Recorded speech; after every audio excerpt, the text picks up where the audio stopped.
Pwede po bang makapagtanong ng mga ilang katanungan lamang, Your Honor, para po sa ikababatid pa ng ilang mga bagay-bagay patungkol po sa inyong privilege speech.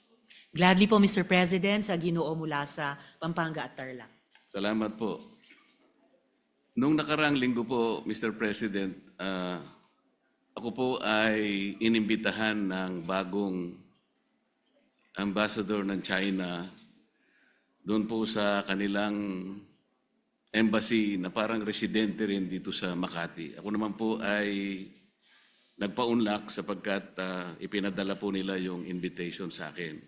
Isa po sa napag-usapan namin, Mr. President, ay kung paano po natin talaga magawa ng paraan na mawala po yung pag-iiringan, pag-aawayan at sana ay ma-stabilize po natin, ma-de-escalate po yung nangyayari po sa ngayon sa pagitan ng ating dalawang bansa.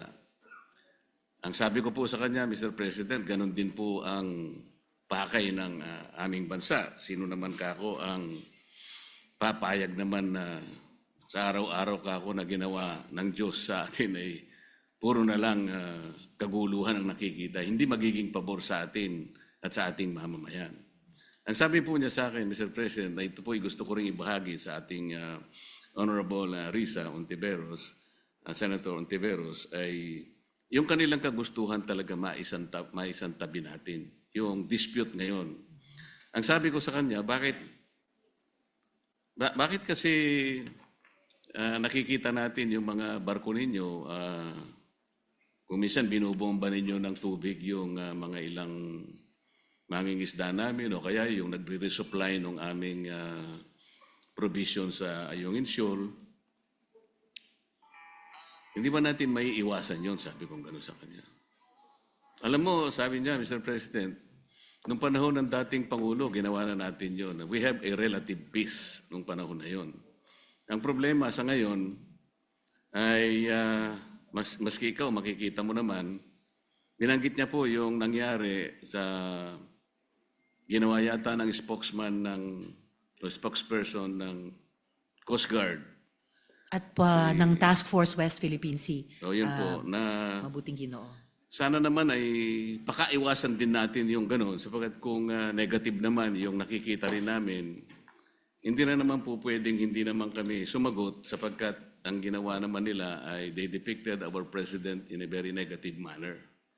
3 cartoons yun na siyempre Pangulo namin yun, hindi naman pwedeng hindi namin sansalain o sabihin man lang sa inyong pamahalaan, wag naman ganito. Siguro,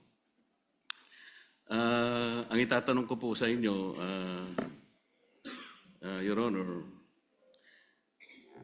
si Ginoong Tariela po ba ang ating opisyal na tagapagsalita kung pag-uusapan ay ang relasyon ng ating bansa sa ibang mga bansa, particular na yung China?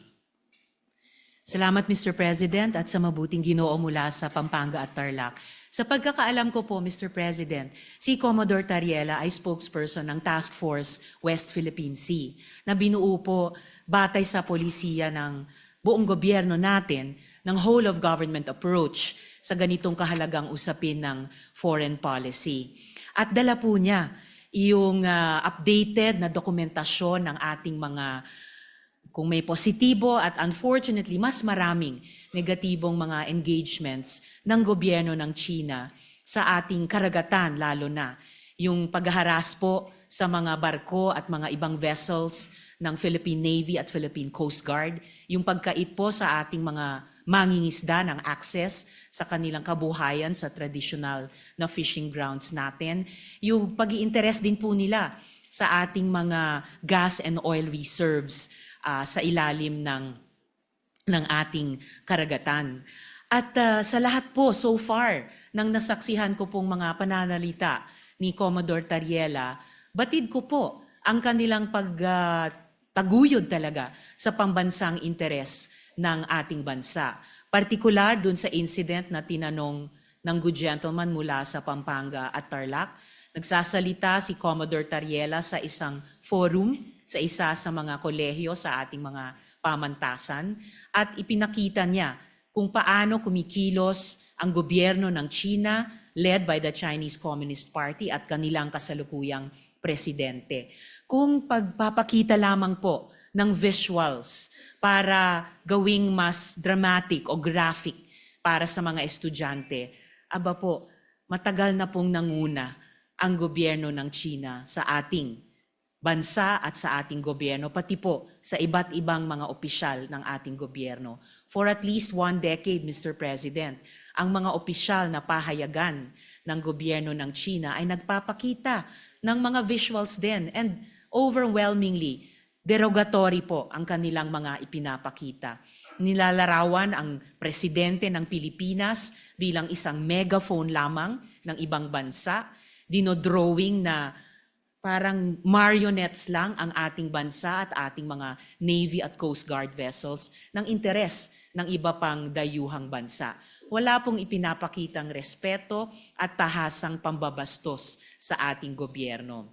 So, dun sa idinaing ni Ambassador sa good gentleman mula sa Pampanga at Tarlac, di hamak na mas maraming dapat iwasto sa kanilang pakikitungo sa atin, hindi lamang sa karagatan, dun sa maraming insidenteng nabanggit na, kundi pati sa paglalarawan, literally and figuratively, sa ating gobyerno at ating bansa kapag nagsusumikap tayong magtahak ng isang independent at interdependent foreign policy, Mr. President. Salamat po sa inyong kasagutan, Mr. President. Alam ko po na si Jay Tariela ay siyang tagapanguna ng Transparency Initiative sa ilalim po ng National Security Council ng ating bansa. Ang Transparency Initiative po, Mr. President, ay yung tinatawag na assertive transparency or measured transparency. Ano po ba ang pagkakaintindi ninyo sa assertive transparency or measured transparency, Mr. President?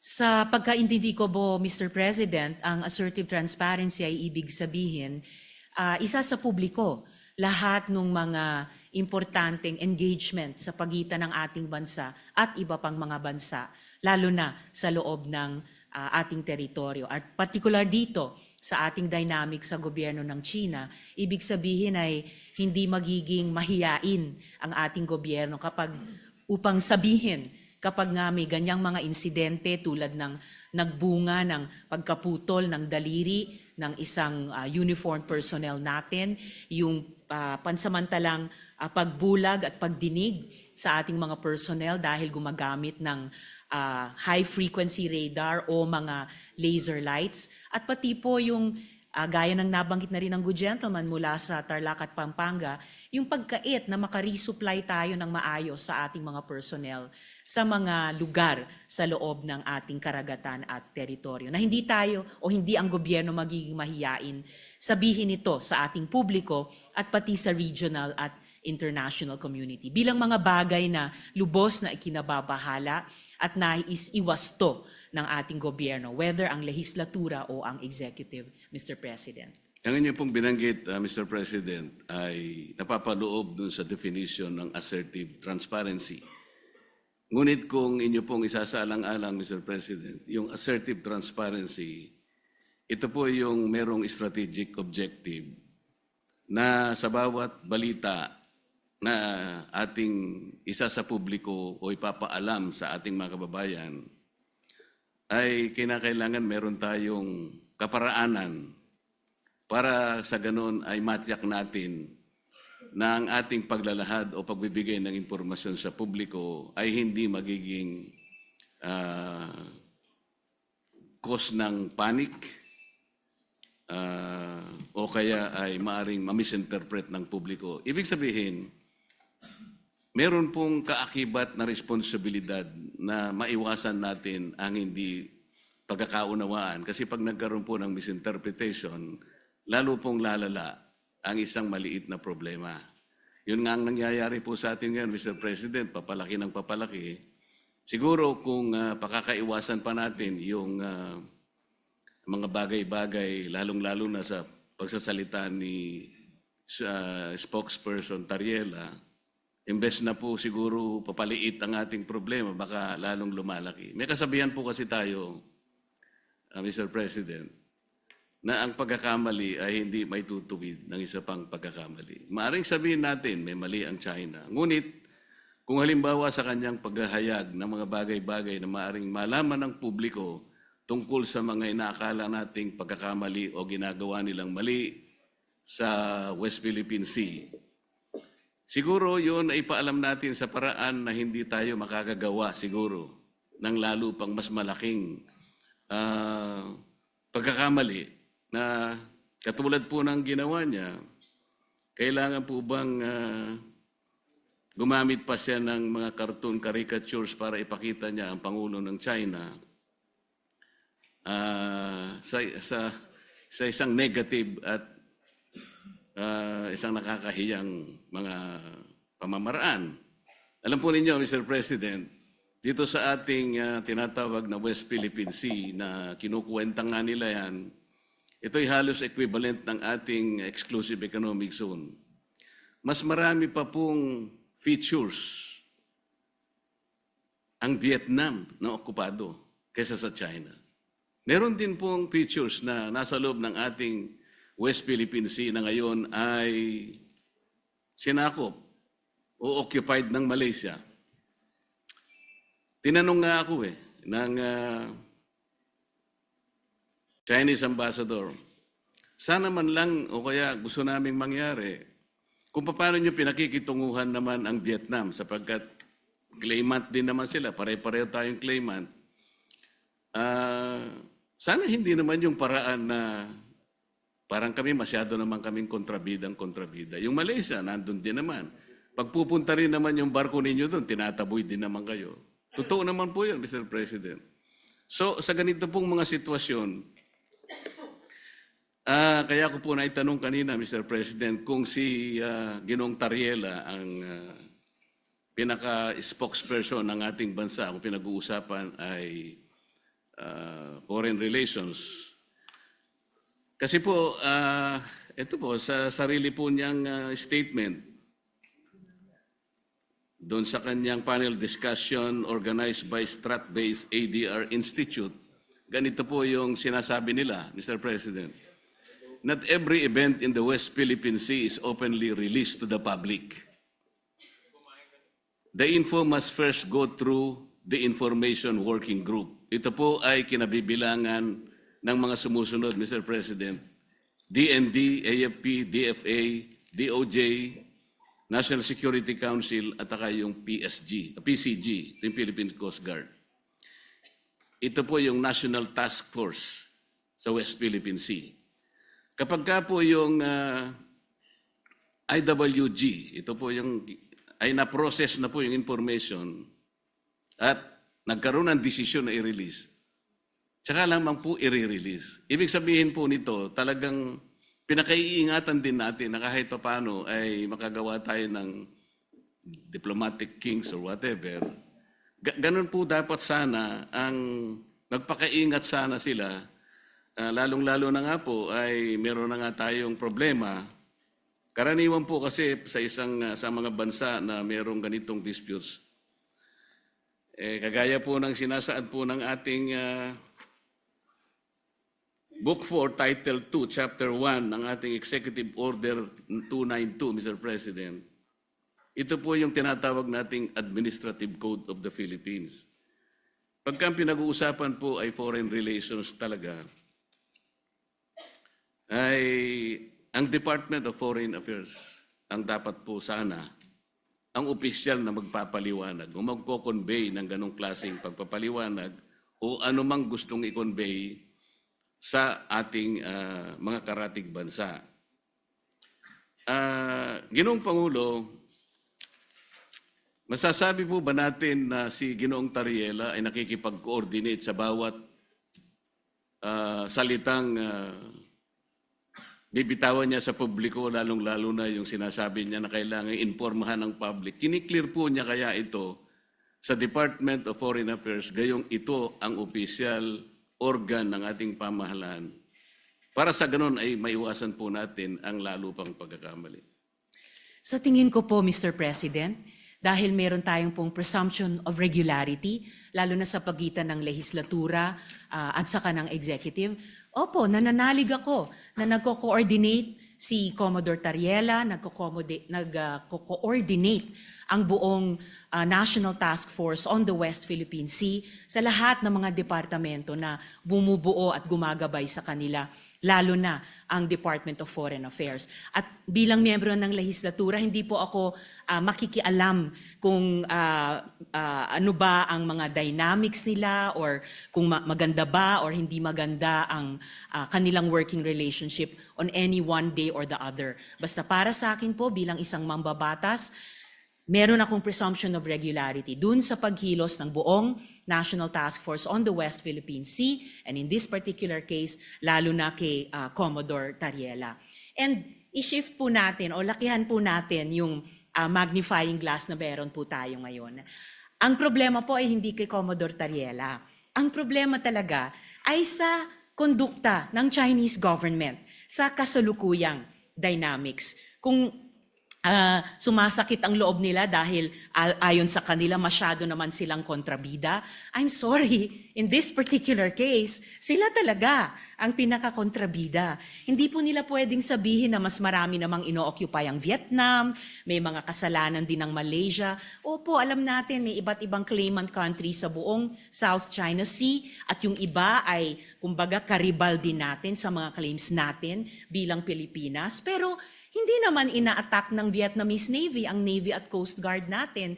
Hindi naman dinedenay ng Malaysia ang mga mangingisdang Pilipino makapangisda sa sarili po nating karagatan. At I beg to disagree, Mr. President, with all due respect sa Ginoo mula sa Pampanga at Tarlac. Ang pinag-uusapan po natin at ang pinagmumulan nitong mga malalim na pagkabahala natin, hindi po ito maliit na problema. Napakalaking problema po nito. Isa sa malaking problema natin sa ngayon. At ayaw nating magpanik, ayaw nating mag-misinterpret. Pero saan ba nagsisimula ang maaring ikatakot? Saan ba nagsisimula ang hindi lang maaring, kundi nagigit talagang pagmumulan ng hindi pagkakaintindi? Yun po, in largest part, dahil sa kondukta ng Chinese government laban sa atin, lalo na sa karagatan, at ngayon, gaya po ng nabanggit ko kanina, pati na po sa internet, na kumbaga, sila nga ay nagiging problematic sa atin, gusto man natin pareho na lutasin ito, pero bukod sa ginagawa nila sa atin sa ating laot, sa Navy, Coast Guard, mga mangingisda, sa ating buong sambayanan, gusto pa nila patahimikin kapag may mga pinuno ng gobyerno sa executive man o dito po sa legislature na magrereklamo. Ang tawag ko po dyan, Mr. President, sa ugali ng Chinese government, gaslighting.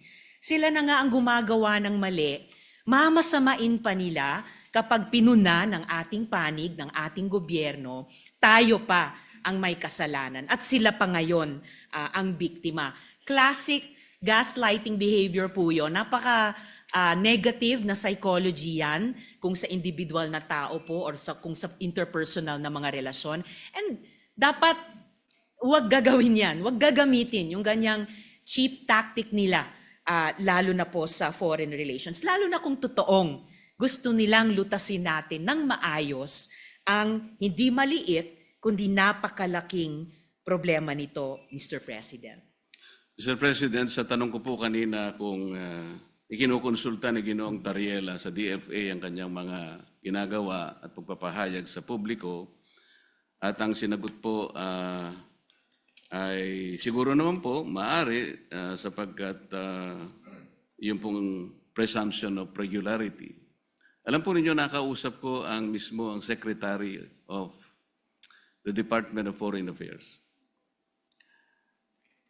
Hindi po siya nakikipagkonsulta. Sa totoo lang, sa tansya ko po, nung nag-uusap kami, ayaw din po ng DFA yung ginagawa ni Ginoong Tariela. Nahihirapan nga po sila. Yun ang pagkakasabi sa akin.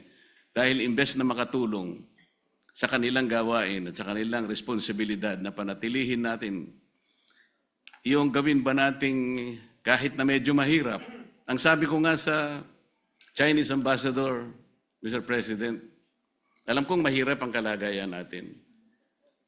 Pero kung papayag ka na, ikaw baka ako naniniwala na pwede tayo magsimula na ang lahat ng isipin natin, lahat ng gawin natin ay mga bagay na pwede natin pagkaintindihan. Pwede tayong magkasundo. Doon tayo mauna. Iyon ba naniniwala ka? Naniniwala po sila, Mr. President. Kapag nagsimula tayo sa mga bagay na pwede natin pagkasunduan, halimbawa, sabi ko, yun na lamang ka akong mga isda. Alam ko, ako, ang isda. Walang may-ari yan. Common yan eh. Yan pwede natin pag-umpisahan sa pamagitan ng traditional fishing rights. Sapagkat yung prinsipyo niyan, sabi kong ganyan, although it is covered by international law, hindi ka ako pinag-uusapan dyan ng teritoryo. Kasi kapag ka ang pag-uusapan, napunta na sa teritoryo, problematic na eh. Pero pag-usapan muna natin ang mga isda. Sabi ko sa kanya, Sir President, nagawa ninyo sa Vietnam, nagkaroon kayo ng gulo dyan. Pero bakit nyo nagawa? Nagkaroon kayo ng agreement na partisyon nyo ang isang sukat ng karagatan doon sa Tonkin Gulf sa Vietnam. Nakagawa rin kayo ng ganyang klaseng pag-uusap at kontrata sa pagitan ng inyong bansa at ng Vietnam. Tungkol sa isda rin. At kahit may ang labanan ninyo sa pagitan ng, ng Japan at ang bansa ninyo, nagawa nyo rin sa Japan. Ibig ko sabihin, meron tatlong pangyayari dito sa panig ng ating mundo na nagawa nating ayusin kahit isda lang ang pinag-umpisahan natin. Hindi ba natin pwedeng gawin dito sa ating bansa? Sabi niya, pwede. Kaya lang, pakaiwasan naman natin itong ganito kasi, sabi niya. Kami naman nakahanda naman kami. At alam ko, Mr. President, nabasa ko sa dyaryo kaninang umaga, 17 yata sa ating mga fishermen ang kanilang sinalba. Mga bagay na pwede naman nating pasalamatin din sila. Kasi po kung ako po, ayoko din ang ginagawa nila. At sinabi ko rin naman sa kanya ng harapan. Bilang Pilipino, sabi ko, masakit naman ka kung makita ko yung aming mga mangisda na talagang kinakanyon yun ng tubig. Naintindihan naman namin yun, sabi niya. Kaya ang gusto namin, makagawa tayo ng mapag-umpisahan natin. Ngayon, kung halimbawa si Commodore Tariela, habang nag-uusap tayo, nagpapakita ng ganitong mga memes at saka yung mga caricatures na negatibo, Mr. President, hindi po nakakatulong eh. So ano po ba yung ating moving forward? Wala na ba tayong gagawin kundi puro patutsadahan na lang? Hindi po makakabuti sa pagitan ng dalawang bansa natin. Kaya lang naman po ako tumayo para imungkahi ang ilang bagay-bagay sana na makakatulong. Maaring mahirap po sa umpisa. Ang imumungkahi ko nga po sana, Mr. President, kung meron po tayong panahon sa ating mga committee hearings, imbitahan po natin ang Coast Guard, ang Department of Foreign Affairs, at kung sino po ang may kinalaman dito sa West Philippine Sea, o kung tawagin po natin ay Exclusive Economic Zone, sa pagitan ng napaloob po sa South China Sea. Para po yung komplikasyon po dito na napakarami, kasi yung batas po natin at yung ating administrative issuance na nangyari sa mga nakarang araw at yung mga ginawa nating batas kamakailan lang, hindi ko nagkakamali, 2024, hindi po consistent talaga eh. Lilitaw po, meron tayong mga bansa, meron po tayong mga features na inoccupy natin. Labas po sa ating exclusive economic zone. Ipakikita po natin yun. Kasi kung wala tayong masusing pag-aaral, nababanggit ko nga po kung minsan, Mr. President, hanggang ngayon, wala po talagang malinaw na coordinates kung ano ba talaga ang pinaka-area ng ating West Philippine Sea o Exclusive Economic Zone. Siguro magsimula po tayo doon kasi yung iba, misinformation na po yung lumalabas eh. Napaka-komplikado po nito kung pag-uusapan po natin yung mga features na yan at kung ang magiging centerpiece po ng ating foreign policy, ipag-awayin na lang natin ang mga bato sa South China Sea. Palagay ko po, nalilihis po tayo. May malaki po sigurong mga dapat pag-usapan at napakalaki ng China, napakamayaman ng ekonomiya ng bansa na pwede po natin sigurong maging siguro kakampi sa mga darating pong mga panahon kung maisasantabi po natin ang mga sigalot na namamayani sa ating bansa. Maraming salamat po, Mr. President. Maraming salamat po sa ating Senator Risa sa pagkakataong ibinigay po sa inyong lingkod. Salamat po. Salamat po, Mr. President, at sa mabuting Ginoo mula sa Pampanga and Tarlac. Pwede ba nating maging kakapi ang China? In principle, bakit hindi? Pero pwede ba nating maging kakampi ang China kung ipagpapatuloy niya ang pinaggagawan niya sa ating karagatan, sa internet, at nagsimula na siya, laban na sa mga opisyal ng ating gobyerno, both sa executive at sa legislature. Wala akong maalalang previous incident, Mr. President, na kahit sinong ambassador ng ibang bansa dito sa Pilipinas ay nag-post sa embassy page nila ng ganyang banta ng kanilang spokesperson ng Chinese Foreign Ministry laban sa mga opisyal natin na nagsasalita lamang para sa pambansang interes. Pati kay Senator Erwin, meron na po silang post na Mr. Senator. Bukod kina Commodore Tariela, Senator Kiko, Representatives Chel at Laila, at sa akin din po. Pwedeng maging kakampi kapag itinigil yung ganyang mga gawi ng isang hindi kakampi. Mga gawi ng isang hindi kaibigan. Pwedeng maging kakampi. Hindi simpleng isa-isang tabi yung sigalot na sabi nila tayo ang may kagagawan, na kapag nagreklamo tayo, tumutol tayo sa kanilang maling gawi sa ating Navy, Coast Guard, mangingisda, bayan, sasabihin nila, masyado naman kayo isa-isang tabi niyo yan. Hindi po. Yan ang gustong mangyari ng isang bully tulad ng gobyerno ng China, na hindi sila maging accountable sa ginagawa nila sa atin at simpleng iaatras natin ang ating pagreklamo. Wala pong bully, whether sa playground o sa rehiyon o sa mundo, na nagrespeto sa binubuli niya, liban kung tumindig ang binubuli niya. At yan po ang ginagawa ng ating bayan, yan po ang ginagawa ng ating mga opisyal na ngayon nilalait-lait po ng Chinese government at ng embahada pa nila dito. Taliwas po sa mga obligasyon nila sa ilalim ng Vienna Convention on Diplomatic Relations. And again, Mr. President, in closing, I would like to take strong exception. Hindi po patutsada. Hindi po patutsada ang ginagawa ni Commodore Tariela. Hindi po patutsada ang ginagawa ni na Senator Kiko, Senator Erwin, Representative Chel, Representative Laila, ako at dumadami pang mga Pilipino. Hindi po patutsada lang yan, Mr. President. Yan po ay seryoso at marubdob at sa kaso ni Commodore Tariela matagal nang pagtutol sa maling pagtrato sa atin ng ibang gobyerno at pagtaguyod po sa interes ng ating bayan. So, maraming salamat po, Mr. President, at salamat muli sa mabuting Ginoo mula sa Pampanga at Tarlac, at naway narinig po pati ng ating lahat ng ating mga kababayan na patuloy po tayo maging mapagmatsyag at malinaw ang mga tenga at isip natin kapag nakakasaga po tayo at mukhang palawak ng palawak at patindi ng patindi ang ganyang disinformation o tahasang pagbabaluktot ng Chinese government o embahada nila dito sa Pilipinas sa mga totoong nangyari. Dahil saan po tayo magbabatay sa conflict resolution at saan po tayo babatay sa tunay na pagkakaibigan kung sakali, kung hindi sa katotohanan at katotohanan lamang. Salamat po, Mr. President. Majority Leader. Thank you very much, Mr. President. Mr. President, I move that the speech of the lady senator together with interpellations be referred to the Committee on National Defense. I so move, Mr. President. Any objection? Hearing none, so referred.